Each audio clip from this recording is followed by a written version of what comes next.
안녕하십니까. 광주 성경대학 사도행전 강의를 맡은 김지현 목사입니다.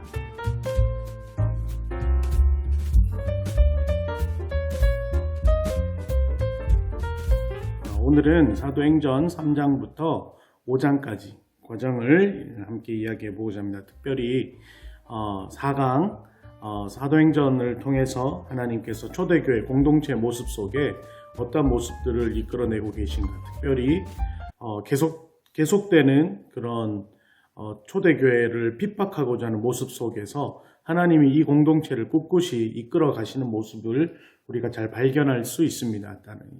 이번 4강을 통해서도 하나님의 은혜가 충만한 시간 되길 간절히 소망합니다.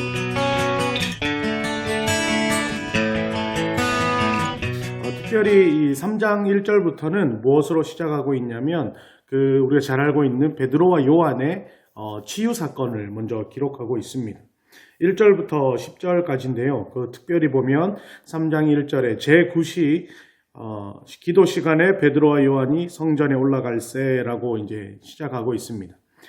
구시로 말할 것 같으면 오후 한 3시 정도 이렇게 정해진 시간에 이 베드로와 요한이 이제 기도하러 올라가는 그 순간에 이제 나면서부터 못 걷게 된 이를 만나게 된다라는 것이죠. 근데 이 사람이 무엇을 이 베드로와 요한에게 요구하고 있느냐?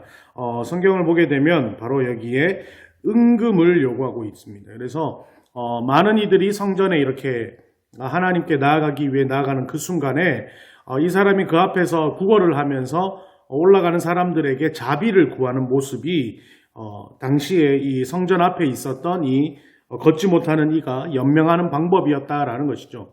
그래서 동일하게 또한 이 기도하러 가는 베드로와 요한에게 금전을 요구한다라는 것이죠.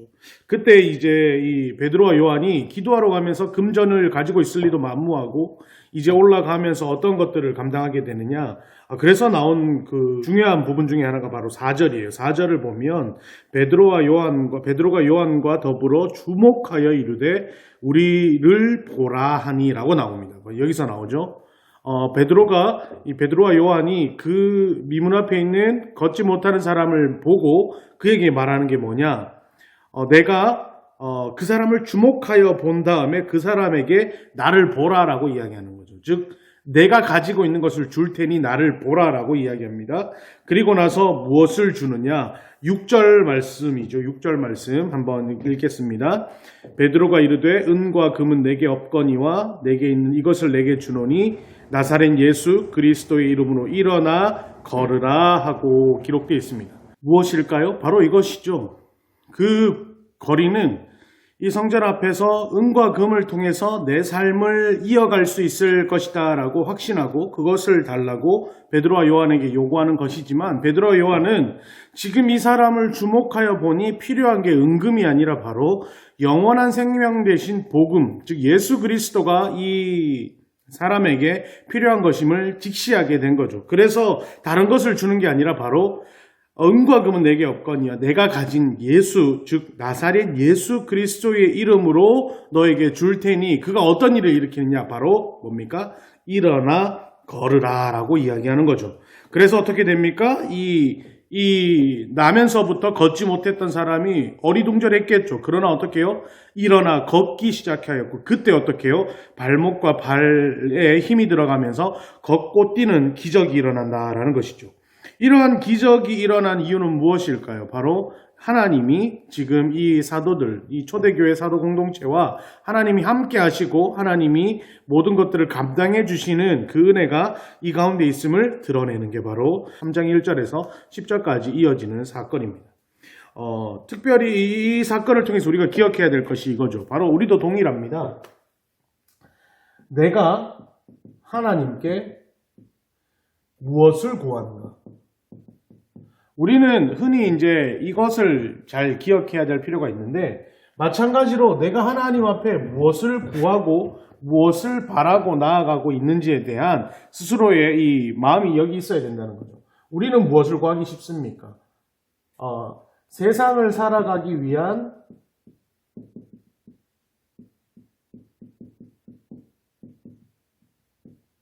필요품들을 하나님 앞에 구한다라는 거예요. 뭘까요? 돈이고 명예고 직장이고 배우자고 이런 것들이 되는 거죠. 그러나 실질적으로 하나님 우리에게 주시는 게 뭡니까? 예수 그리스도로 이름, 다시 말하면 뭔가요? 복음이죠. 우리가 이렇게 원하고 있을 때 예수님께서 우리에게 실질적으로 주는 건 뭐냐면 이 복음이라는 겁니다. 즉 이 복음이 우리 가운데 충만하고 이 복음이 우리 가운데 넘치게 되면 그 사람은요, 이 세상을 살아가는 기준이 바뀌는 거예요. 세상을 살아가기 위한 필요품이 아닌, 이것이 아닌 세상을 살아가는 기준이 뭐예요? 예수 그리스도로 기준이 변화되어지는 거죠. 그러니까 이 예수 그리스도 이름으로 세상을 달리 살아가기 때문에 물질이나 권력이나 이런 것들이 중요치 않은 삶을 살아가게 된다라는 것이죠. 근데 우리가 여기서 기억해야 될 것이 뭐냐면 예수 그리스도 이름으로 우리가 삶을 살아갈 때 그러면 세상을 살아가는데 필요한 필요품들이 우리 가운데 부족해질 것이냐, 우리가 결핍을 경험하게 될 것이냐, 그렇지 않다라는 거죠. 그것을 우리가 기억해야 되는 겁니다. 우리가 예수 그리스도 이름으로 우리의 삶을 살아간다고 할지라도 그 속에서 뭐예요? 우리가 만족감을 경험할 수 있다라는 것이 바로 오늘 이 치유받는 안전뱅이 사건을 통해 하나님 우리에게 주신 은혜와 동일하다라는 것이죠. 그 다음에 이어지는 것은 바로 베드로의 솔로몬 행각에서의 설교가 이어지게 됩니다. 이제 이렇게 고침받은 안전뱅이와 함께 이제 모든 사람이 솔로몬 행각에 모이게 되죠. 이곳에서 이제 이 사람이 이 예수 그리스도 이름을 받고 이거 회복을 경험한 사람이 펄쩍펄쩍 뛰면서 이 일들을 감당하게 되니까 이 사람들이 놀라서 이제 묻기 시작합니다. 이제 그 말씀인데요. 12절 한번 우리가 같이 읽겠습니다. 12절입니다. 베드로가 이것을 보고 백성에게 말하되 이스라엘 사람들아 이 일을 왜 놀랍게 여기느냐? 우리 개인의 권능과 경건으로 이 사람을 걷게 한 것처럼 왜 우리를 주목하느냐? 이제 말하고 있다라는 게 우리를 주목할 필요가 없다라는 거죠. 그러면 이제 이 사람들이 이 안전뱅이 날 때부터 걷지 못하는 사람을 보고 이제 우와 이 사람들 능력 있다, 이 사람들 뭐 고친다, 이 사람들 기적을 일으킨다라는 그런 모습들이 이제 이 사람들에게 덧입혀진 하나의 모습이 되겠죠. 그때 베드로가 뭐라고 얘기합니까? 내가 이제 설명할 테니 이러한 일들이 내 능력이 아님을 너희가 알게 될 것이다 라고 말하면서 이 솔로몬 행각에서 뭐라 할까요? 예수 그리스도를 증거하기 시작한다라는 겁니다. 그리고 이 행각 설교에 있어서 핵심은 뭐냐? 이 예수 그리스도가 이미 우리 가운데 함께하고 계시는 분이시며 그리고 이 부분을 계속해서 우리에게 이야기하고 있었다라는 것들을 어필하는 것이죠. 그게 뭐냐면 이 베드로 행각 설교에 나오는 이 6명의 이 사람들을 우리가 좀 볼 필요가 있다라는 거죠. 6명이 누구냐? 처음부터 나옵니다. 13절에 아브라함과 이삭과 야곱이 나오고요. 22절에 모세, 24절에 사무엘, 그리고 마지막으로 이 솔로몬 행각 설교니까 솔로몬의 행각이라는 것은 이 기본적으로 솔로몬을 알고 있죠. 그래서 총 6명이 됩니다. 누가 되느냐? 솔로몬부터 쓸게요. 솔로몬, 그리고 아브라함, 이삭, 야곱, 그리고 마지막으로 위쪽에 22절에 모세, 그리고 마지막으로 24절에 사무엘. 이 사람들에 대해 살펴볼 필요가 있죠. 제일 먼저 솔로몬입니다. 솔로몬은 누굴까요? 다윗의 아들이죠. 다윗의 아들이고 특별히 이 사람은 뭡니까? 사람들은 다윗 때의 왕국이 가장 부강했을 거라고 생각하는데 아니에요. 다윗 때 모든 기틀을 다졌고요. 실질적으로 그 부강한 나라를 경험하고 이끌어간 사람이 누구냐면 솔로몬이죠. 가장 강력한 왕국을 유지하고 이끌었던 사람이 바로 이 솔로몬입니다. 그리고 아브라함과 이삭과 야곱은 우리가 알고 있는 누구죠? 족장이라고 이야기하죠. 그리고 이 사람이 그냥 쉽게 말하면 믿음의 조상이고 뭡니까? 믿음의 씨드예요. 씨드. 뭔 말입니까? 뿌리죠. 씨앗이에요. 이 아브라함이 시작되었잖아요. 창세기 12장에서 아브라함을 향한 부르심으로부터 믿음이 시작되었고, 그리고 그 아들, 그리고 그 아들 야곱, 이렇게 가면서 야곱에서 왜 여기 다음에 요셉이 왜 안 나오냐면 야곱에서 어떻게 됩니까? 12지파가 나오죠. 12아들을 통해서 12지파가 나오고 야곱의 이름이 훗날 뭘로 바뀝니까? 이스라엘로 바뀌죠. 즉 뭐예요? 야곱을 통해서 가정에서 민족으로 변화되어지는 게 핵심이 야곱인 거죠. 그래서 아브라함과 이삭과 야곱. 그래서 하나님을 찾을 때 이렇게 나오는 거예요. 유대인들이 아브라함의 하나님, 이삭의 하나님, 야곱의 하나님, 그리고 나의 하나님이 되는 거죠. 즉 조상의 하나님으로 볼 때 이 세 사람을 꼽게 되는 거죠. 그리고 모세는 누굽니까? 모세는요 지도자의 대표예요. 탁월한 지도자죠. 뭐 말할 필요가 있습니까? 이스라엘 백성들을 애굽에서부터 이 가나안 땅으로 이끌어낸 모세, 탁월한 지도자죠. 뭐 굳이 말할 필요가 없죠. 그리고 사무엘은 누굽니까? 사무엘은 우리가 사사기라고 나오잖아요.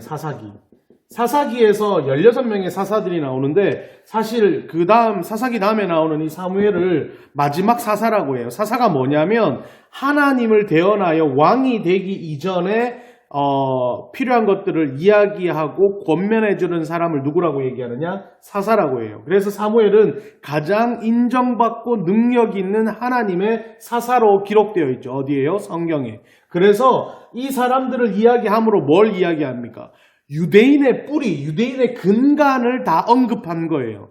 솔로몬 행각 설교를 통해서 이 사람들을 너희가 기억하느냐 이 모든 것들은 그 너희의 근간, 유대인이 만들어져 있는 이스라엘의 뿌리의 근간을 다시 한번 곱씹은 거예요. 곱씹고 나서 이제 결론을 딱 던지겠죠. 그게 결론이 뭐냐? 26절이 바로 이 결론입니다. 26절을 한번 같이 읽겠습니다. 26절. 하나님이 그 종을 세워, 여기서 말하는 종은 6명이 되는 거죠. 복 주시려고 너희에게 먼저 보내사, 누구 대신? 예수 그리스도 대신 먼저 보냈다라는 거예요. 그리고 너희로 하여금 돌이켜, 어떻게 해요? 각각 그 악함을 버리게 하셨느니라, 이거예요.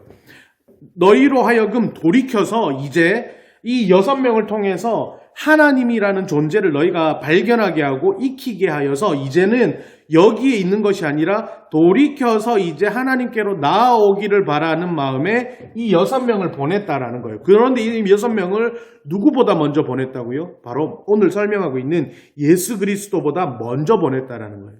다시 말해 뭐예요? 이 예수가 이 6명들, 이런 사람들을 보낸 이유가 뭐냐? 하나님께로 속해 있고 하나님께로 이렇게 바운더리 안에 이렇게 들어와 있어가지고, 테두리 안에 들어와 있어가지고 이 속에서 뭘 경험하라는 거예요? 지금 보낸 예수 그리스도를 너희가 인정하고 경험할 수 있게 하는 것이 바로 이 솔로몬 행각 설교의 목적이라고 볼 수 있는 거죠. 바로 이것이 베드로가 전하고 있는 예수 그리스도다라는 거예요. 이렇게 해서 3장이 끝이 나게 됩니다.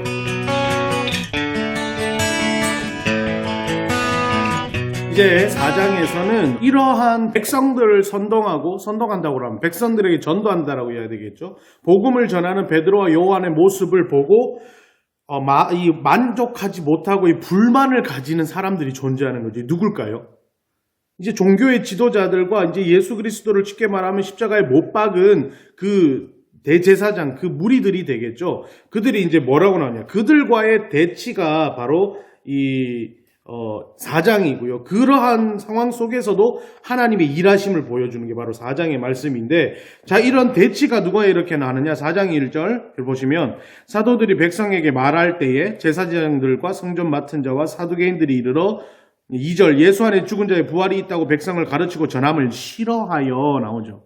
예수를 전하는 게 싫어요. 왜요? 예수가 와서 어떤 일들이 일어났어요. 사복음서를 통해서 살펴보면 특별히 대제사장과 사두개인들과 바리새인들은 어떤 상황이 돼요? 이들은 유대인으로 굉장히 높은 자리에 있고 그 칭송받기를 좋아하는 자들이었죠. 성경책 이렇게 율법책 끼고 다니면서 율법 이렇게 잘못 지적했던 사람들이 이 사람인데, 예수님께서 와서 뭐라고 해요? 독사의 자식들아 그러면서 그들의 권력과 그들의 권한을 대폭 축소해버리죠. 그리고 나서 그 모든 권한을 어떻게 하나님께로 돌리면서 너희가 온전히 믿어야 될 것이 사람이 아니라 하나님인 것을 선포해버리는 거죠. 그러니 이들의 지도층의 지지 기반이 약해지잖아요. 그러니 이들이 불만이 생긴 거예요. 그래서 예수를 십자가에 못 박았잖아요. 매도해버렸잖아요. 신성모독으로. 우리가 믿는 하나님의 아들이 너가 될 수가 없다라는 것으로 이 예수를 십자가에 못 박아 죽였단 말이에요. 그런 다음에 이제 그 제자들이 나와서 뭘 하는 거예요?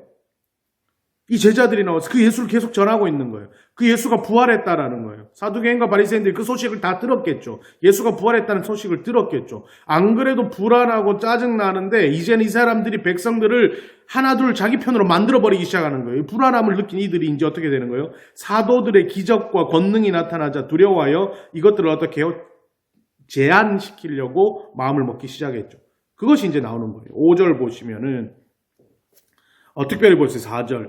말씀을 듣는 사람 중에 믿는 자가 많으니 남자의 수가 약 5천이나 되었더라. 엄청나죠. 남자가 5천이면은요.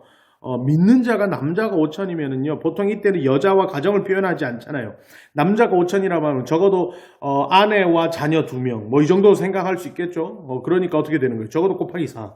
2만 명 정도 되는 교회가 나왔다는 거예요. 어마어마한 교회죠. 네, 어마어마한 교회예요. 5절에 이틀날 관리들과 장로들이 서기관들이 예루살렘에 모였는데 대제사장 안나스야 가야바 요한 알렉산더 및 대제사장의 문중이 다 참여하여 이제 뭐라는 거예요.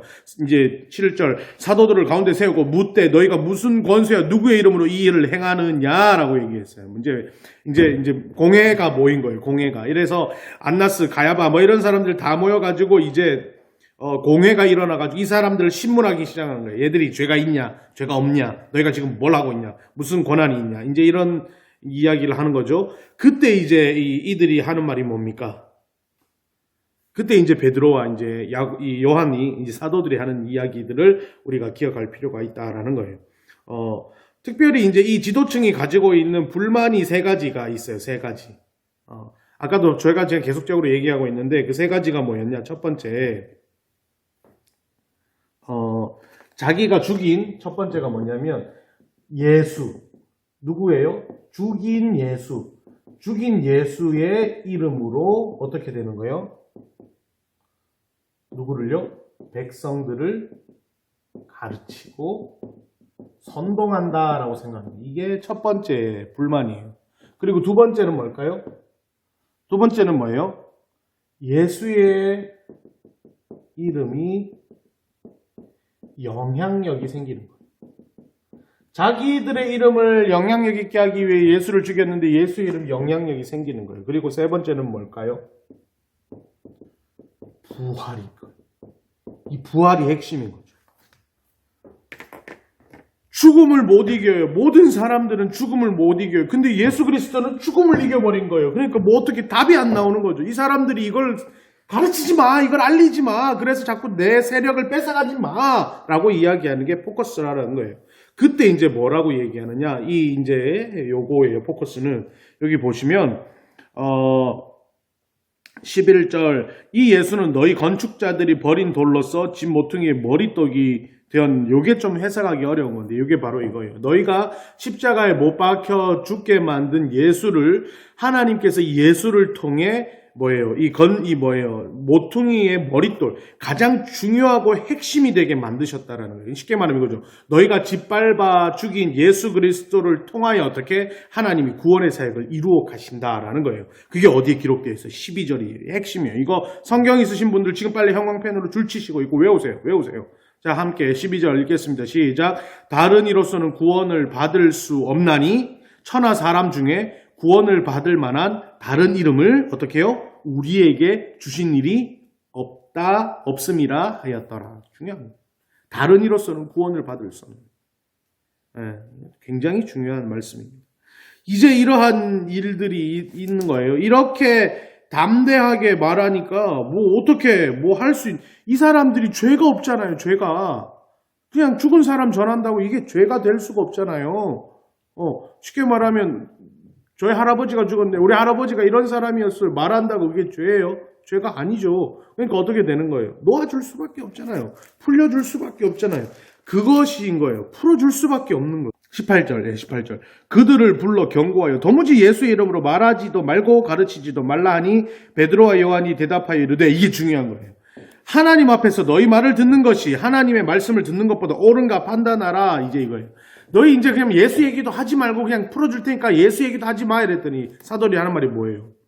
사람의 말을 듣는 게 좋은 거냐 아니면 어떻게 너희의 말을 들을 거냐면 하나님의 말을 들을 건데 하나님이 말씀하셨기에 이렇게 얘기하겠다. 이 치명적으로 이제 찔러버린 거죠. 왜요? 지금 여기 말하는 지도자 유대인들은 대부분 뭐예요? 하나님을 믿는 사람들이에요. 그러니까 하나님이 명령하셨다라고 해버리니까 이 사람들이 할 말이 없는 거죠. 그런 상황에서 이제 어떻게 해요? 하나님의 이 사도들, 하나님께서 일하시고 하나님께서 지켜 보호하시는 이 제자들의 모습이 계속 여기 안에 커져나간다라는 거죠. 이런 상황에서 이제 사도들은 힘을 받는 거예요. 힘을 받는 거예요. 하나님이 함께 하시는 힘을 받으니 뚫고 나가는 거죠. 그래서 어떻게 해요? 계속적으로 나가는 거예요. 그래서 어떤 일이 일어났냐? 29절부터 31절인데 29절부터 31절 하나님께서 일하심, 성령 충만하심을 통해 어떤 일들이 일어나느냐? 이제 이렇게 기도하는 거예요. 주여 29절 주여 이제도 그들의 위협함을 굽어보시옵고 또 종들로 하여금 담대히 하나님의 말씀을 전하게 하여 주시오며 손을 내밀어 병을 낫게 하시옵고 표적과 기사과 거룩한 종 예수의 이름으로 이루어지게 하옵소서 하더라. 빌기를 다음에 모인 곳이 진동하더니 무리가 다 성령이 충만하여 담대히 하나님의 말씀을 전하니라 라고 기록되어 있어요. 이게 핵심이죠. 뭐예요? 예수 성령의 이름, 예수의 이름으로 이 모든 것들을 감당해 나가기 시작하는 거예요. 치유도 일어나고 기적도 일어나고요. 놀라운 일들이 이제 앞으로 계속 일어나는 거예요. 그러한 과정 속에 이제 한 가지가 더 추가로 되어 있어요. 4장 32절부터 35절까지인데 여기 보시면은 32절 묻는 무리가 한 마음과 한 뜻이 되어 모든 물건을 서로 통용하고 나오죠. 이제 또 갑자기 들어왔어요. 이게 어디서 봤어요? 지난번 3강에 제가 3강의 두 번째인가요? 첫 번째 파일에서 보시면은 이걸 했었는데 뭐예요? 공동체적 형태의 모습이 나오는 거죠. 그때 두 가지가 핵심이었다 그랬어요. 기억나십니까? 뭡니까? 필요. 그 다음에 어떻게? 통용. 요 두 가지 기억하십니까? 필요에 따라 서로의 물건들을 통용하였다. 똑같은 말이에요. 요거는 그 앞에 거를 보시면은 더 이해가 되셨을 거예요. 그리고 이제 36절로 넘어가면 이제 핵심적인 인물이 한 명이 나옵니다. 누굽니까? 바나바가 나오기 시작하죠. 이 바나바는요, 굉장히 중요한 인물이에요. 나중에 후반절로 가면은 굉장히 중요하죠. 왜요? 이 바나바가 누구를 데려와요? 이 누구를 소개하냐면 사도 바울을 이 공회에 소개하고 사도 바울과 함께 이제 전도 사역을 일으키는 사람이 되기 때문에 바나바가 아주 중요한 인물이 됩니다. 그리고 나서 이제 5장으로 넘어가는데요. 이제 5장은요, 이제 굉장히 중요한 하나님께서 이제 말씀하시는 이제 아나니와 삽비라의 이야기를 통해서 이러한 그 필요에 따라 나누고 서로 통용하는 모습들이 실질적으로 그 안에 어떻게 일어났는지를 이 아나니와 삽비라의 사건을 통해서 구체적으로 드러내줍니다.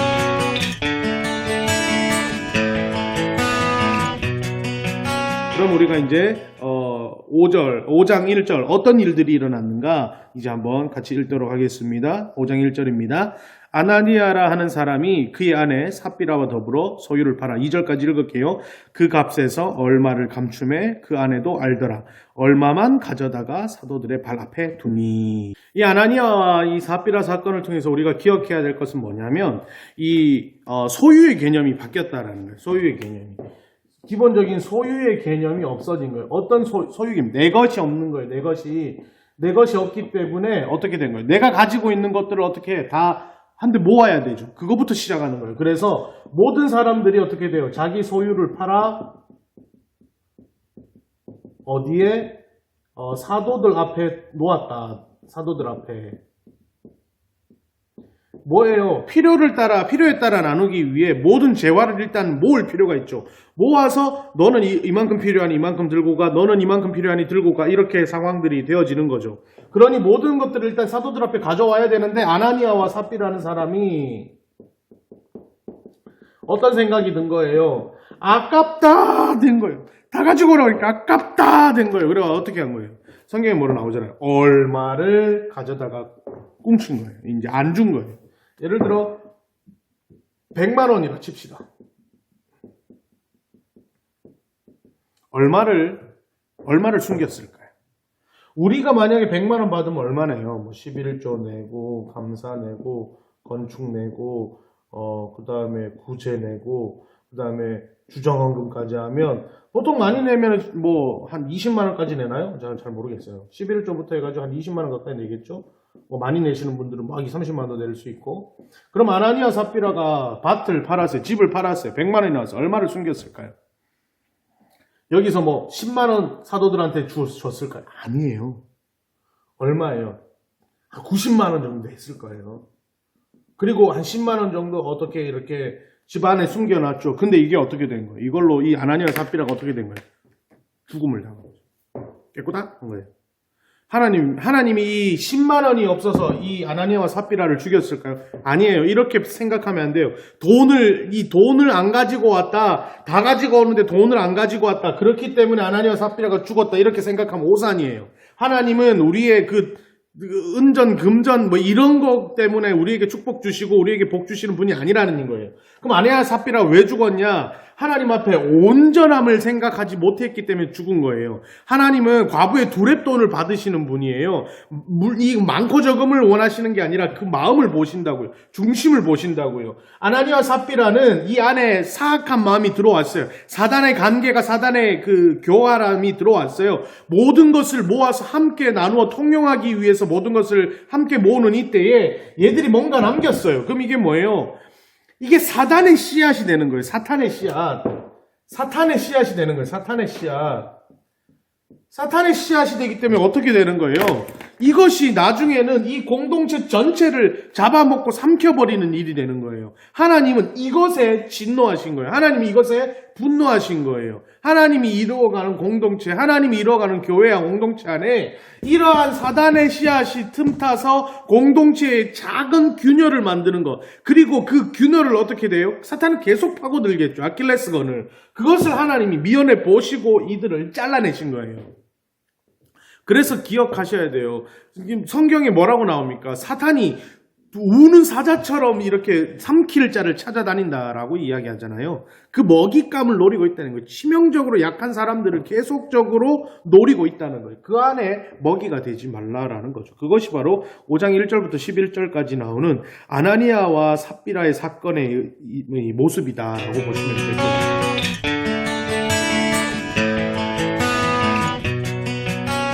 그리고 나서 이제 5장 12절부터 이제 어떤 이야기가 나오느냐. 이제 사도들의 공동체에 계속 기적적인 사건들이 나오는 거예요. 12절. 사도들을 선언을 통하여 민간의 표적과 기사가 많이 일어나매 믿는 사람이 다 마음을 같이하여 솔로몬 행각에 모이고. 이제 이 사도들이 솔로몬 행각에 모여서 어떻게 하는 거예요? 이제 예수 이름을 계속 전달하기 시작하는 거죠. 그러니까 어떤 일들이 일어나요? 예수 이름으로 하기 시작하니까 어떤 일들이 일어날까요? 기적과 기사가 막 일어나는 거예요. 어떤 일까지 일어나요? 그래서 15절을 보게 되면 이런 말이 나오죠. 심지어 병든 사람을 메고 거리에 나가 침대와 요 위에 누이고 베드로가 지날 때에 혹 그의 그림자라도 누구에게 덮일까 바라고. 그러니까 베드로 그림자가 덮여도 이 사람들이 낫기 시작한다는 거예요. 어마어마한 일들이 일어나죠. 그런 일들이 초대교회에 막 일어난 거예요. 누구 때문에? 베드로 때문에? 아니죠. 여기서 베드로 때문이라 그러면 망한 거예요. 앞으로 돌려보셔야 돼요. 뭐 때문에? 예수 이름으로 행하기 시작하니 놀라운 기적들이 일어나기 시작하는 거예요. 이 모든 것들을 주관하는 분이 예수 그리스도라고 오늘 성경에 분명히 이야기하고 있는 거죠. 그래서 이러한 일들이 막 일어나기 시작하는 거예요. 그러니까 또 누가 열받을까요? 누가 열받을까요? 네, 지도층들이 열받죠. 17절 이러는 거예요. 대제사장과 그와 함께 있는 사람 즉 사두개인의 당파가 다 마음의 시기가 가득하여 일어나서 사도들을 잡아다가 옥에 가두었더니 이제 잡은 거예요. 그냥 너희들 하지마 이러면서 그냥 불법적으로 잡아 가둔 거예요. 어떤 일이 일어나요? 놀랍죠. 하나님 이런 분이에요. 19절 주의 사자가 밤에 옥문을 열고 끌어내어 이르되 가서 성전에 서서 이 생명의 말씀을 다 백성에게 말하라. 끝난 거예요. 끝난 거예요. 이제 가둬가지고 감옥에 가둬놨는데 주의 사자가 나타나가지고 감옥문을 열어버리는 거예요. 계속 하라고. 이런 일들이 계속 이루어지겠죠? 계속 싸우는 거예요. 계속. 여기 또 뒤에 가면 공회가 일어난다는데 그게 중요한 건 아니에요. 계속 싸움이 일어나는 거예요. 싸움이 일어나는 거예요. 그리고 서로 너가 되니 안 되니 이런 일들. 사도들은 우리는 하나님이 시켰기 때문에 계속한다. 우리를 막을 생각하지 마라. 그게 왜 하나님이 시켰냐. 너희들 하지 마라. 예수 이름 전하지 말라고 내가 말하지 않았냐. 이렇게 계속 싸우는 거예요. 이때 놀라운 일이 일어납니다. 이게 중요해요. 가말리엘이라는 사람이 나타나요. 가말리엘이라는 율법교사. 가말리엘. 이 사람이 누구느냐? 율법 교사라고 나오는 거죠. 율법이 뭐예요? 하나님이 주신 것. 그럼 이 율법 교사는 뭐예요? 율법에 정통한 사람이죠. 특별히 가말리엘. 쉽게 말하면 오늘날로 따지면 서울대, 하버드, 뭐 옥스퍼드 이런 거예요. 어마어마한 지식인, 지성인이죠. 성도님 중에 알고 계세요? 마이클 샌데, 저스티스 뭐 이런 거 있어요. 뭐 그런 거 같은 거예요. 마치 이 지식을 선도해 나가는 그런 사람들, 그런 막 말만 하는 사람들 말고요. 그런 사람들이 가말리엘, 이 사람이 그걸 대표하는 거죠. 이 사람이 이제 얘기한 거예요. 지금 사도들이 누구를 표방해서 하고 있느냐? 뭐예요? 하나님께서 도우신다, 하나님께서 말씀하신다라는 걸 가지고 이 논리로 지금 뭘 하고 있는 거예요? 예수님을 증거하고 있죠. 근데 누구예요? 누구? 사두개인, 바리새인, 그리고 제사장 이들은 뭐예요? 이게 불만이잖아요. 예수 이름이. 불만이잖아요. 그래서 싸우고 싶은 거잖아요. 그때 이 가말리엘이 어떻게 중재를 하느냐 이거예요. 도 봐라. 옛날에도 하나님 이름을 들어서 했던, 여기 나오는 게 있어요. 유다라는 사람이 나오는데, 유다라는 사람이 이 사람도 하나님 이름으로 했다가 어떻게 멸망하고 진멸한 기억이 있다. 그렇기 때문에 사도들이 만약 지금 이렇게 하나님의 말씀으로 움직인다라고 하고 있는데, 만약 이 사도들이 하나님께서 시켰다라고 하지만 하나님께서 이것을 허락하지 않는다면 얘들이 어떻게 될 거야? 멸망할 것이다. 그러니까 두어봐라. 두면은 역사가 시간을 두면 하나님은 살아계시기에 이 일들을 반드시 하나님이 이루어 가실 거다라고 가말리엘이 말하는 거예요. 굉장히 똑똑하죠. 그래서 어떻게 되는 거예요? 둔 거예요. 어떻게 될까요? 더 분비죠. 그러면 뭐예요? 결론적으로 얘네들이 잘못됐다라는 거죠. 가말리엘은 여기까지는 가진 않았어요. 이 논란이 너무 거세지자 이거를 마음에 두려고 하지 말고 지금 뭐예요? 하나님 앞에 내어 맡겨주죠. 하나님 앞에 내어 맡겨주죠. 가말리엘은요, 하나님 믿는 사람 아니었어요. 근데 뭘 의지한 거예요? 하나님 되심, 하나님의 주권을 인정하는 거예요. 이게 정말 하나님의 것이면 될 거고, 이게 정말 하나님의 것이 아니면 얘들은 어떻게 진멸당할 것이다 라고 얘기하는 거죠. 율법 교사였기 때문에 정말 하나님에 대한 기본적인 신뢰가 있는 사람이에요. 예수를 안 믿었다 뿐이지 하나님에 대한 신뢰. 우리는요, 예수님을 잘 믿어요. 근데 우리의 삶에서 이걸 기억을 해야 돼요. 오늘의 메시지예요. 우리의 삶에서 하나님 되심을 우리가 믿어야 돼요. 내가 아무리 어렵고, 내가 아무리 괴롭고, 내가 어려워도 하나님의 백성이 나라는 확신이 있으면 하나님이 멸망시키지 않으실 것이다. 하나님이 나와 함께 하신다는 확신이 있다면 하나님은 결코 나를 음부의 골짜기에 두시지 않을 것이다. 시편 23편이 그거잖아요. 여호와는 나의 목자시니 내게 부족함이 없으리로다. 내가 사망의 음침한 골짜기를 다닐지라도 내가 해를 두려워하지 않는 것은 뭐예요? 주의 지팡이와 막대기가 나를 어떻게 안위하시나이다 라는 거죠. 기억하시기 바랍니다.